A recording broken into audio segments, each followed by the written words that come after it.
প্রিয় দর্শক, আপনাদেরকে স্বাগত জানাচ্ছি দেশ টিভির নিয়মিত আয়োজন জনতার ভাবনায়। সবাইকে বাংলা নতুন বছরের শুভেচ্ছা জানিয়ে শুরু করছি আজকের আয়োজন। আমরা সমসাময়িক নানা ইস্যুতে কথা বলে থাকি সাধারণ মানুষের সঙ্গে। রাজশাহী থেকে আছি আমি কাজী শাহেদ আপনাদের সঙ্গে। শুরুতে একটু নাগরিকদের সঙ্গে জানতে চাই, কয়েকদিন আগে ঈদ গেল, বাংলা নতুন বছর কেমন কাটলো সবগুলি নিয়ে একটু কথা বলতে চাই। আপনার কাছে একটু জানতে চাই, ঈদ গেল, বাংলা নতুন বছর, ঈদটা কেমন গেল, বাংলা নতুন বছরে কী প্রত্যাশা করেন? বিসমিল্লাহির রহমানির রহিম। রাজশাহীবাসীকে আমার ধন্যবাদ জানাই।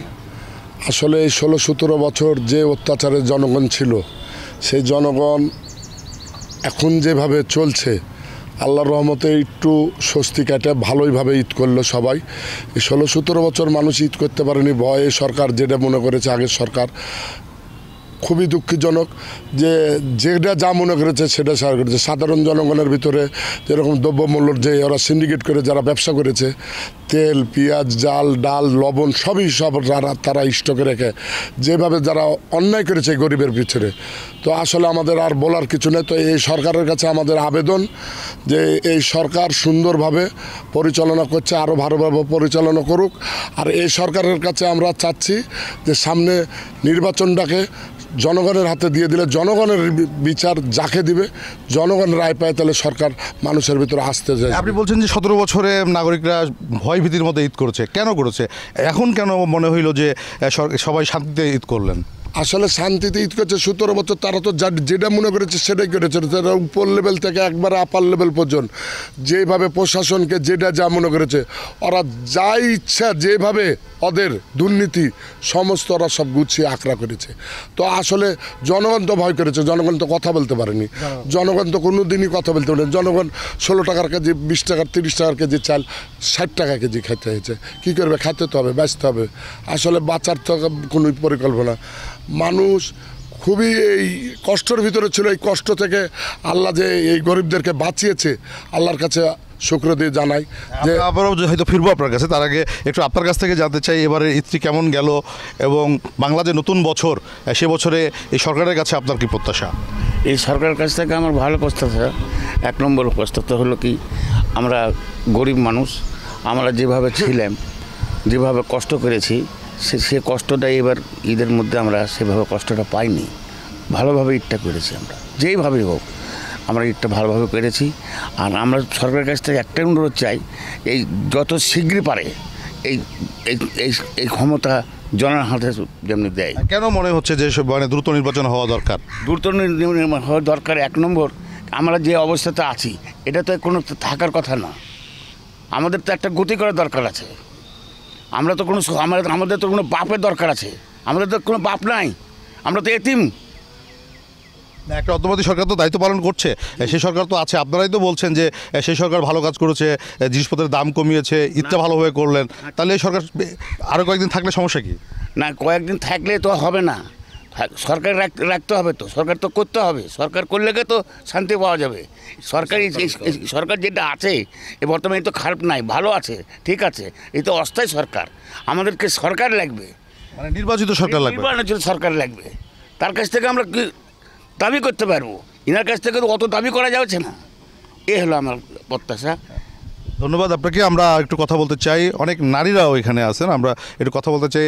একটু আপনার কাছ থেকে জানতে চাই যে আমরা যেহেতু কথা বলছিলাম শুরু থেকেই যে ঈদটা কেমন গেল, আপনার কাছ থেকে একটু ঈদের গল্পটা শুনতে চাই যে ঈদটা কেমন গেল। আসসালামু আলাইকুম। আমাদের ঈদ আল্লাহর রহমতে ভালোই গেছে, কিন্তু আগের চাইতে আমাদের দেশে অনেক শান্তি ফিরে আসছে, কিন্তু আমরা চাই আরও শান্তি ফিরে আসুক। আমাদের এই যে সুন্দর সুন্দর ছেলেপিলে নষ্ট হয়ে যাচ্ছে, তাদেরকে ভালো একটা কর্ম দেওয়ার দরকার। আর বিশেষ করে আমাদের এই যে কারেন্ট বিলটা আমরা দিতে অসম্ভব হয়ে যাচ্ছে। আমাদের প্রচুর কারেন্ট বিল আসে, আমাদের কোনো ইউনিট দেখে না, কোনো কিছু দেখছে না, শুধু এসে বিল দেখে দিয়ে যাচ্ছে। 3000 4000 টাকা আমরা বিল দিচ্ছি। আমরা গরিব মানুষ, তো আমাদের দেওয়া সম্ভব না। আমাদের কাছে সরকারের কাছে অনুরোধ, জানে এই বিলটার দিকে দয়া করে আমাদের টাকায়। আর আমরা যে চাল ডাল পাচ্ছি আল্লাহর রহমতে আমরা যথেষ্ট পাচ্ছি। আমাদের আর একটু যদি বরাদ্দ বাড়ায়, তাহলে আমরা গরিব মানুষ আর একটু খায় বাঁচতে পারি। একটু আপনার কাছে জানতে চাই যে নারীরা তো সংসার চালান, জিনিসপত্রের দামটা কেমন ছিল এবার রমজানে, এবং রমজানের পরে অনেকেই বলছেন যে সবজির দাম বেড়ে গেছে, জিনিসপত্রের দাম বেড়েছে, এমনটি হয়েছে কিনা? না, রমজানে যেরকম সরকার আমাদেরকে টিসিবি থেকে মাল দিয়েছে, তেল ডাল চিনি, আল্লাহর রহমতে আমরা ভালোই চলেছি। আবারও ধরেন সবজি যে পরিমাণ পেঁয়াজের দাম, আজ থেকে মনে 17 বছর পর আমরা এই 25 টাকা 30 টাকা কেজি পেঁয়াজ খেয়েছি। আমাদের চাল ছিল যখন বিএনপি ছিল তখন 25 টাকা 30 টাকার বেশি আমরা চাল খাইনি, আর এখন সেই চাল খাচ্ছি আমরা 60 টাকা 70 টাকা। তো আমাদের মতন সাধারণ মানুষ 1 কেজি চাল কিনে আনা খাওয়ার মতন সামর্থ্য নাই। ধরেন একটা সংসার চালাতে গেলেও যে পরিস্থিতি, 500 টাকার নিচে একটা সংসার হয় না, সে মানুষটার 500 টাকা তো ইনকাম করা লাগবে। তার সংসারে 4 জন খানে আলা, কর্ম করছে 1 জন, তাহলে 500 টাকা খাবে কোথায় থেকে? সে ঘর ভাড়া, অনেকে ভাড়া থাকে, সেই ভাড়াটা দিবে কোথায় থেকে? তো আমাদের কাছে অনুরোধ, আমাদের রাজশাহীতে একটু যদি কর্মর কোনো প্রতিষ্ঠান করে দেয়, তাহলে আমাদের ছেলেপিলে, অনেক বেকার ছেলেপিলে ধরেন সুস্থভাবে বাঁচতে পারবে। মানে কর্মসংস্থানের একটা দরকার। আমরা একটু জানতে চাই আপনার কাছ থেকেই, সবাই বলছেন যে আসলে রাজশাহী তো শিক্ষানগরী বলা হয়, কিন্তু এখানে কর্ম নাই, না, কোনো কর্মই নাই। আপনি হলো এখানে তো রাজশাহীতে কোনো কর্মই দেয়নি হাসিনা, কোনো ছেলেকে, রাজশাহীর একটা ছেলেকেও কর্ম দেয়নি, সব বাহির ছেলেপেলেকে কর্ম দিয়েছে। তাহলে রাজশাহীর ছেলেকে না কী করে খাবে? চুরি করে খাবে? এটা তো সরকারকে বুঝতে হবে। রাজশাহীতে একটা ছেলেও কর্মকর্তার জায়গা নাই। এই ফুটপাতে যদি একটা দোকান দিচ্ছে, ফুটপাত থেকে দোকান থেকে তুলে হটিয়ে দিচ্ছে, তাহলে ওরা কী করে খাবে? চুরি করে খাবে? এখন পরিস্থিতি কেমন? এখন তো কবলি সরকার কয়দিন হলো, এখন তো পরিস্থিতি হতে অনেক সময় লাগবে। পরিস্থিতি ঠিক করার মতন তো এত তাড়াতাড়ি ঠিক হবে না, সময় লাগবে এটাই। কিন্তু সরকারকে এটাই জানায় যে সরকার যেভাবে করছে যেন একটু ভালোভাবে করে, মানুষ যেন ঠিক মতো চলে ফিরে কর্ম করে খাইতে পারে, সেভাবে করার মতন ব্যবস্থা যেন সরকার করে। অন্যরা বলছিলেন যে নির্বাচনটা খুব দ্রুত দেওয়ার জন্য এবং নির্বাচিত সরকারের কাছে দায়িত্ব হস্তান্তর করে। আপনার কি এরকম মনে হয় কিনা? না, নির্বাচন তো দিতেই হবে, নির্বাচন না দিলে কি আর হয়? অস্থায়ী সরকার তো সবসময়তে থাকবে না, স্থানীয় সরকারের দরকার। তো ওটা যেভাবে তাড়াতাড়ি হলে ভালো হয় সেটাই ব্যবস্থা করতে হবে, এটাই। আমরা একটু জানতে চাই, চাচি কেমন আছেন আপনি, আর এখন কি অবস্থা? ভালোই আছে বা। ঈদ কেমন গেল? জিনিসপত্রের দাম কেমন? ঈদ তো ভালোই গেল, জিনিসপত্রের দাম কমেছে একটু, ভালো। হ্যাঁ, কি কি দাম কমছে? এই আলু পেঁয়াজ চাল ডাল ভালোভাবে টিসিবি মাল আটা টাটা দিছে, ভালোভাবে মানে চলাচল করে খাওয়া পাচ্ছে তো। আর সরকারের কি আরও কিছু করা দরকার আপনাদের জন্য? হ্যাঁ, করবে, ছেলে ফেলে গেলে শিক্ষা বিদ্যা কর্ম চাকরি বাকরি দিবে, তাহলে ভালো হয়। হ্যাঁ, তাহলে ভালো হয়। আমরা কথা বলছিলাম সাধারণ নাগরিকদের সঙ্গে, তারা যেটি বলছে রাজশাহী আসলে শিক্ষানগরী, এখানে কর্মসংস্থানের অনেক অভাব আছে। আমরা একটু জানতে চাই তরুণ প্রজন্মের যারা আছেন তাদের কাছ থেকে, যারা আপনার কাছে কর্মসংস্থানটাই এতদিনেও কেন হলো না? আমরা তো জানি যে রাজশাহীতে এমপি মন্ত্রীরাও ছিলেন অনেক দিন। দেখুন, আপনারাও জানেন, দেশব্যাপীও জানে, রাজশাহীতে উন্নয়নের নামে অনেক লুটপাট হয়েছে, অনেক অর্থ বিদেশে পাচার হয়েছে। এই অর্থগুলো দেশে থাকলে হয়তো বা কর্মসংস্থানের বিভিন্ন প্রতিষ্ঠান তৈরি হতো, মানুষের কর্মসংস্থান তৈরি হতো, জীবনযাত্রার মান সহজ হতো। কিন্তু বিগত দিনের সরকার, স্বৈরাচারী সরকার, এর তো মনে করেন যে মানে পদবীর শেষ নাই। গুম হত্যা থেকে শুরু করে প্রত্যেকটা বিষয়ে দুর্নীতি আর অর্থ পাচার করে দেশকে তো মানে সর্বশেষ অবস্থাতে নিয়ে চলে গেছে। এরই ধারাবাহিকতায় বর্তমান সরকার দেশে কিছুটা সচ্ছলতা নিয়ে এসেছে, কিন্তু জনগণের দাবি এখন একটাই, অস্থায়ী সরকার দ্বারা দীর্ঘমেয়াদী কখনোই কোনো কিছু ভালো কিছু প্রত্যাশা হয় না। এই কারণে জনগণের দাবি সুষ্ঠু নির্বাচন হওয়া, সুষ্ঠু নির্বাচনের মাধ্যমে দীর্ঘস্থায়ী দেশকে একটা উন্নয়নের দিকে নিয়ে যাওয়া, এটা এখন বর্তমান জনগণ এবং ইয়াং জেনারেশনের চাওয়া এটাই। আমার প্রস্তুতি যেটি ছিল যে কর্মসংস্থানটা গড়ে উঠলো না কেন? আপনারা যেহেতু রাজশাহীর স্থানীয় মানুষ, আপনারা কোন প্রতিবন্ধকতা দেখেন যে কার দ্বারা এটা হলো যে কর্মসংস্থানই রাজশাহীতে হলো না? কর্মসংস্থান না হওয়ার কারণেই হলো যে রাজশাহীতে যে অর্থ বরাদ্দ হয়েছে এগুলো উন্নয়নের নামে শুধু লুটপাট হয়েছে, আর এই টাকাগুলা বিদেশে পাচার হয়ে গেছে, যার কারণে কোনো প্রাতিষ্ঠানিকভাবে কোনো বড় কোনো প্রতিষ্ঠান রাজশাহীতে তৈরি হয়নি। আর এই প্রতিষ্ঠান না থাকার কারণে মানুষের কর্ম হয়নি। এটাই হলো মানে বিগত সরকারের মানে প্রতিভা। ধন্যবাদ আপনাকে। আমরা একটু আবারও কথা বলতে চাই, টিসিবি নিয়ে অনেক কথা হয়েছে, টিসিবির বরাদ্দ নিয়ে কথা হয়েছে, একটু জানতে চাই এখানে যারা আছেন আপনার কাছ থেকে একটু জানতে চাই টিসিবির যে চাল তারপরে ময়দা তেল দিচ্ছে এটা যথেষ্ট কিনা? হ্যাঁ বাবা যথেষ্ট পেয়েছি, এগুলো গরিব হ্যাঁ পেয়েছি বাবা, এগুলেন গরিব রোজার মধ্যে এগুলেন পেয়েছি খাইয়েছি বাবা। আজকে পেয়েছেন কিনা? না এই যে আজকে তো পাইনি, এটা যে দাঁড়িয়ে আছি বাবা, দিচ্ছে চাইলে তোমরা আর একটু যদি তোমরা সংসারে যদি আরও একটু গরিব ছেলেপেলেকে যদি আর একটু কিছু বাড়িয়ে দাও তারও বাল বাচ্চার ভালো। এই কিছু কিছু কার্ড বাতিল করে দিচ্ছে, ছেলেপিলেও তো গরিব আছে বাবা, ছেলেপিলাকে মনে করো যে দিয়ে বলছে কি যে একজন দেবো ফ্যামিলিতে, তাহলে আর ফ্যামিলি এখানে কী করে খাবে? গরিব ছেলেপেলে আর আমরা সগলাই ভাড়া বেটা, ছেলে মেয়ে সব ভাড়া, আমরা ভাড়া থাকতে খাই না খাই আমাদেরকে মাস আগে ভাড়া গুনতে হয়। তাহলে সরকারের এই টিসিবির আরও পণ্য বাড়ানো দরকার। দরকার বাপ। আমরা একটু কথা বলতে চাই, আপনার সঙ্গে একটু কথা বলতে চাই, সেটি হলো যে রাজশাহীতে আমরা কর্মসংস্থান নিয়ে কথা বলছিলাম, সেই কর্মসংস্থানটা গড়ে ওঠেনি। কেউ কেউ বলছিলেন যে টাকা বরাদ্দ হয়েছে কিন্তু তার নামে লুটপাট এবং টাকা পাচার করা হয়েছে। আগেও তো সরকার ক্ষমতায় ছিল, তাহলে কর্মসংস্থানের এই অভাবটা কেন পূরণ হলো না? রাজশাহীতে এটা আগে থেকেই তো আপনার কর্মসংস্থান নাই, ম্যাক্সিমাম লোকজন হচ্ছে আপনার রিক্সা চালকই বেশি স্থানীয় লোকজন, আর আপনার মিল ফ্যাক্টরি তো নয় রাজশাহীতে যে তারা কর্ম করবে। সরকারের কাছে আপনার কি প্রত্যাশা? সরকারের কাছে অবশ্যই মিল ফ্যাক্টরির প্রত্যাশা। এখানে যদি বড় ইন্ডাস্ট্রি হয় তাহলে লোকজন কাজ করতে পারবে, কর্মসংস্থান বাড়বে। আমরা একটু জানতে চাই, আপনারা যেহেতু স্থানীয়ভাবে নেতৃত্বের জায়গা থেকেও আছেন, আপনার কাছ থেকে একটু জানতে চাই যে কর্মসংস্থানের জন্য আসলে সরকারের কী কী উদ্যোগ নেওয়া দরকার, কোন কোন ক্ষেত্রে রাজশাহীতে কর্মসংস্থান বাড়ানো যেতে পারে?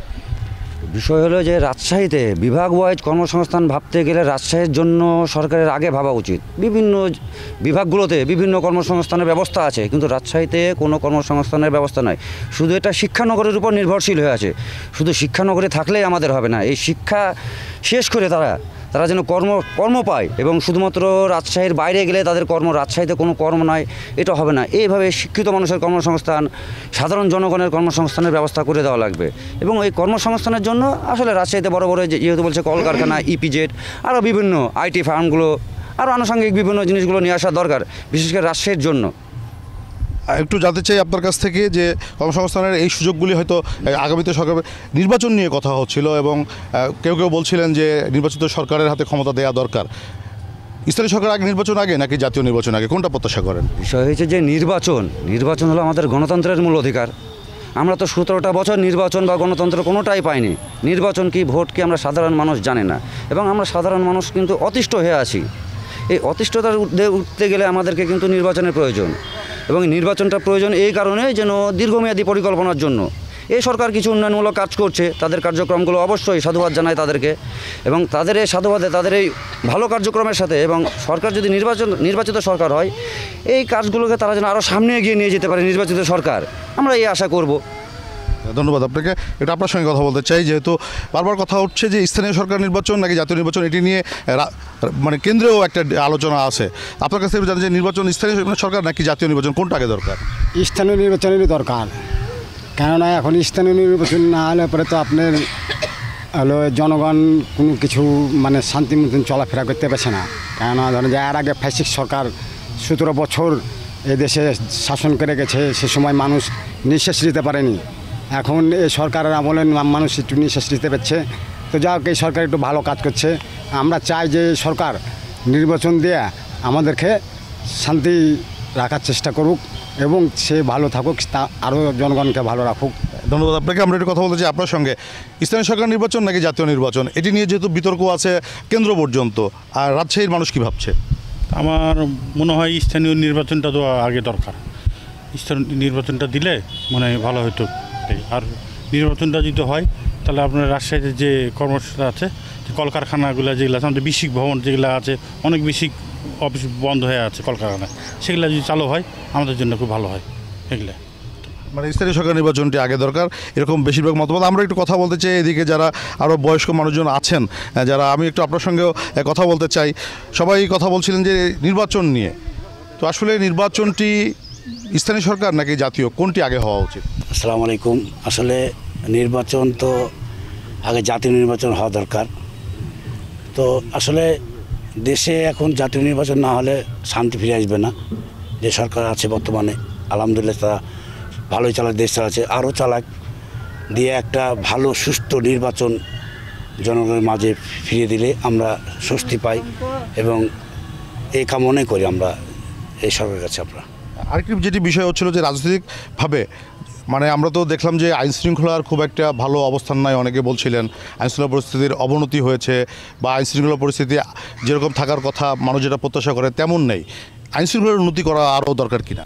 অবশ্যই আইন উন্নতি করা অবশ্যই দরকার। আসলে দীর্ঘ 17 বছর যে সরকার ছিল, যারা পুলিশ বাহিনী ছিল তারা তো মাস্তান ছিল, এরা মাস্তানিভাবে বসবাস করেছে, আমাদেরকে সাধারণ জনগণকে আমরা কোনো জায়গায় বসতে দেয়নি, তাদের অত্যাচার করেছে। এখন বর্তমানে যে 5 তারিখের পরে যে পুলিশ বাহিনী কিনা আছে তারা অবশ্যই তারা নত হয়ে গেছে এবং তারা তাদের কাজে ফিরে আসেনি। আইন শৃঙ্খলা অবশ্যই দরকার, নাহলে রাস্তাঘাটে ছিনতাই রাজধানী শুরু হয়েছে। আমি সরকারের আবেদন করব যে আইন শৃঙ্খলা তাড়াতাড়ি উন্নতি করার জন্য জোর দাবি জানাচ্ছি। ধন্যবাদ আপনাকে। আমরা একটু আপনার কাছ থেকেও জানতে চাই যে রাজশাহীর আইন শৃঙ্খলা পরিস্থিতি কেমন আছে এবং উন্নয়ন মানে রাজশাহীর যে আইন শৃঙ্খলা পরিস্থিতি সেটি কেমন আছে এবং আরও উন্নয়ন করা দরকার কিনা? হ্যাঁ, আরও উন্নয়ন করার দরকার, কিন্তু এই যে পুলিশ প্রশাসন যেভাবে মানুষকে ভয়ের ভিতরে রেখেছিল, এই ভয়টা কিন্তু মানুষের ভিতরে আস্তে আস্তে স্বস্তি আসছে। তো এই ভয়টা জানে মানুষের ভিতরে না থাকে, পুলিশ ভাই পরিবারের মতন থাকবে, সবাই জানে মিল মহব্বতে থাকতে। একটা মানুষ অন্যায় করেছে তাকে বোঝাতে হবে, তো অন্যায়কারীকে বোঝানোর বাদে আরও অন্যায় করার প্রশ্রয় দেওয়া হচ্ছে। কেন? এটা প্রশ্রয় দিলে তো সে তো আরও খারাপের মধ্যে যাবে। তাকে ভালো করার জন্যে সবাই ভাই ভাই হয়ে থাকা যায়, জানে এভাবে থাকলে সব করতে দেশটা ভালো থাকে। পুলিশ তো আগের চেয়ে ভালো হয়েছে, তাই না?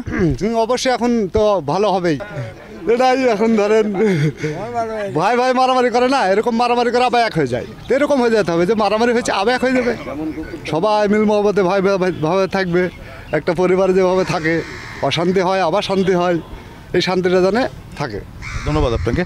আমরা একটু কথা বলতে চাই আবারও, কারণ অনেকেই বলছিলেন যে পুলিশের যে অ্যাক্টিভিটিস সেটি এখন অনেকটা ভালো হয়েছে, অনেক এটা নির্যাতনের মধ্যে ছিলেন গত 17 বছর, এমন কথাও কেউ কেউ বলেছেন। আমরা একটু আপনার কাছ থেকে জানতে চাই, আমরা যখন বিরতিতে ছিলাম আপনি কথা বলছিলেন যে অনেক মামলা মোকদ্দমায় পড়েছেন, কি অবস্থা এখন? স্যার, আমরা তো রিক্সা চালাই। আমরা এখানটাতে মনির এসআই, একটা এসআই ছিল, ওই ভালো মন্দ না বুঝাইলে যে 17 গ্রাম 18 গ্রাম 25 গ্রাম মামলা দিয়ে জেলে অনেক ছেলেপেলেকে এই 9 নম্বর ওয়ার্ডের ফেলে রেখেছে। অনেকে এখন জামিন হয়েছে, অনেকে জামিন হতে পারেনি। এটাই হলো মিথ্যা মামলা। আমাদের সরকার যেন কিছু করে, আর আমাদের ঈদ ভালোই কেটেছে, সরকারের এবার আমাদেরকে ঈদ ভালোই করিয়েছে। রোজার মাসের জিনিসপত্রের দাম খুব কমই ছিল, সরকার আমাদেরকে ভালো ঈদ করেছে। এরকম 15 বছর ঈদ হয়নি। আমরা রোজার পরে কি জিনিসপত্রের দাম বেড়েছে না কমেছে? না, ওরকমই আছে, ভালোই আছে। গরিব মানুষ চলতে ফিরতে পারছে, ভালো চলছে। সরকার যেন আরও একটু কমায়, তাহলে আমাদের জন্য আরও ভালো হবে। যেহেতু আপনি রিক্সা চালক, আপনি বলছিলেন, আপনার কাছ থেকে একটু জানতে চাই, রাজশাহী তো এখন যানজটের শহরে পরিণত হয়েছে রিক্সার কারণে, এটা থেকে রক্ষা পাওয়ার উপায় কি? সাধারণ মানুষদের রক্ষার কোনো কৌশল আপনার কাছে আছে? কারণ কর্মজীবী তো নাই, সবই রিক্সার পুরে। তা ছাত্রও রিক্সা চালাচ্ছে, একটা ম্যাট্রিক পাস ছেলেও রিক্সা চালাচ্ছে, কর্মসূচি নাই, ওর লাগে একটু রিক্সার গ্যাঞ্জাম একটু হচ্ছে। এটা থেকে বাঁচার উপায় কি? তাহলে কর্মসূচি লাগবে, সরকার আমাদেরকে কর্মর কোনো ব্যবস্থা করে দিলে তাহলে রিক্সার হারটা কমে যাবে। সবাই কিন্তু একটা কথা বারবার করে বলছেন যে রাজশাহীর মানুষের যে কর্মসংস্থান সেটি না থাকাই কিন্তু আসলে বড় সমস্যা, এবং বেকারত্বটা আসলে এই অঞ্চলের মানুষের জন্য সবচেয়ে বড়। আমি একটু আপনার কাছে জানতে চাই, আমরা বিরতির আগে যখন কথা বলছিলাম তখনও অনেকের সঙ্গে কথা বলেছি, তারাও বলছিলেন যে আইটি বা কৃষিভিত্তিক ইপিজেড বা এই ধরনের কর্মসূচিগুলি নিলে এখানে আপনার মানুষের কর্মসংস্থানের সুযোগ হবে। আপনি এমনটি মনে করেন কিনা? আপনার কোনো পরামর্শ আছে কিনা সরকারের কাছে? যে এই সরকারের কাছে আমার প্রত্যাশা যে দীর্ঘ 17 বছর ধরে যেগুলো করে গেছে আওয়ামী লীগ সরকার, বাংলাদেশের টাকা নিয়ে এনে আপনার রাস্তাঘাটে লাগিয়েছে, কোনো কর্মসংস্থানের ব্যবস্থা করে দেয়নি এবং নিজেদের পকেট ভরিয়েছে। তো এগুলো যদি আপনার একটা লোক হলো দোকান ফুটপাতে করতে গেছে, তো তাদের দোকান ভাঙচুর করে দিয়েছে, তো এগুলো থেকে তো কর্মস্থান হলো বাড়ে না, কমে তাতে। তো আমি এই সরকারকে বলবো যে নির্দলীয় সরকারের অধীনে নির্বাচনটা সুন্দরভাবে দিয়ে, হ্যাঁ, তো জাতীয় সংসদ নির্বাচন আগে দিয়ে আপনার হচ্ছে, তাহলে দেশ আরও ঠিক হয়ে যাবে। এখনও তো নির্দলীয় সরকারই আছে ক্ষমতায়। দলীয় সরকার, আপনার নির্দলীয় সরকার যে এখন আছে, নির্বাচন যদি না দেয়, দলীয় ইলেকশন দিয়ে যদি নির্ধারিত সরকার না গঠন করায়, তাহলে তো দেশ আপনারা করতে পারবেন। মানে নির্বাচিত সরকারের হাতে একটা ক্ষমতা দরকার। আমরা একটু কথা বলছি, আপনারা কি জানেন যে নতুন একটা রাজনৈতিক দল হয়েছে ছাত্রদের? সেটিকে আপনি কীভাবে দেখেন? বিসমিল্লাহির রহমানির রহিম। আসলে নতুন সংগঠন হবে এটাই স্বাভাবিক, যেহেতু গণতান্ত্রিক একটা দেশ।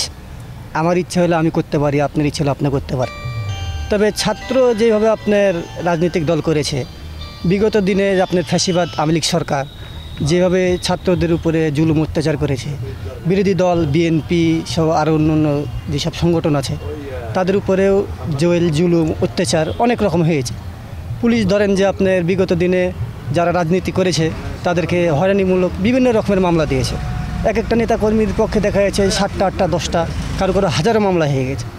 এই জিনিসগুলোর থেকে যদি আপনি বাড়ি আসতে হয় তাহলে জাতীয় সংসদ নির্বাচন আগে দিতে হবে, একটা রাজনীতিক সরকার গঠন করতে হবে, সুষ্ঠু সুন্দরভাবে যাতে নির্বাচন দেয়, জনগণের ভোটের অধিকার যাতে ফিরে পায়। আমার এই সরকারের কাছে এইটুকুই প্রত্যাশা। আর নতুন ছাত্র যে রাজনৈতিক দলটি করেছে ছাত্ররা, সেটিকে আপনি কীভাবে দেখছেন? আমার প্রশ্নটা ছিল আপনি যদি সেটি বিষয়ে একটু বলতেন। না, আসলে ছাত্ররা রাজনৈতিক দল করেছে, তাদের তো রাজনীতির কোনো অভিজ্ঞতা নাই, যেহেতু তারা করেছে। এখন তারা যদি সুন্দরভাবে রাজনীতি করতে পারে তো ভালো, আলহামদুলিল্লাহ। কিন্তু আপনার আসলে ছাত্রদেরকে দিয়ে রাজনীতি চলে না। আমরা আরও একটু কথা বলতে চাই। আমরা আপনার সঙ্গে এর আগে কথা বলছিলাম, ছাত্রদের রাজনৈতিক দল নিয়ে একটু কথা বলতে চাই। উনি বলছিলেন যে ছাত্রদের অভিজ্ঞতা কম। আসলে কি অভিজ্ঞতা কম? একটা সরকারের পতন ঘটিয়ে দিল তারা। ছাত্ররাই যে আন্দোলন করে দেশকে স্বাধীন করেছে বা মুক্ত করেছে, মানুষের বাক স্বাধীনতা নিয়ে এসেছে তা না। এখানে সর্বসাধারণ, এর জন্যই এখানে বলা হয়েছে জনতা এবং ছাত্রর বৈষম্য বিরোধী আন্দোলন। জনতা এবং ছাত্র এই যে দীর্ঘ দিনের ফসল, এই যে দেশকে এখন বর্তমানে স্বাধীনতা নিয়ে এসেছে। আর ছাত্রদের বিষয়ে যদি বলা হয় যে তারা রাজনৈতিক অধিকার বা রাজনীতি করতে পারে কি না, অবশ্যই তাদের রাজনীতি করার অধিকার আছে।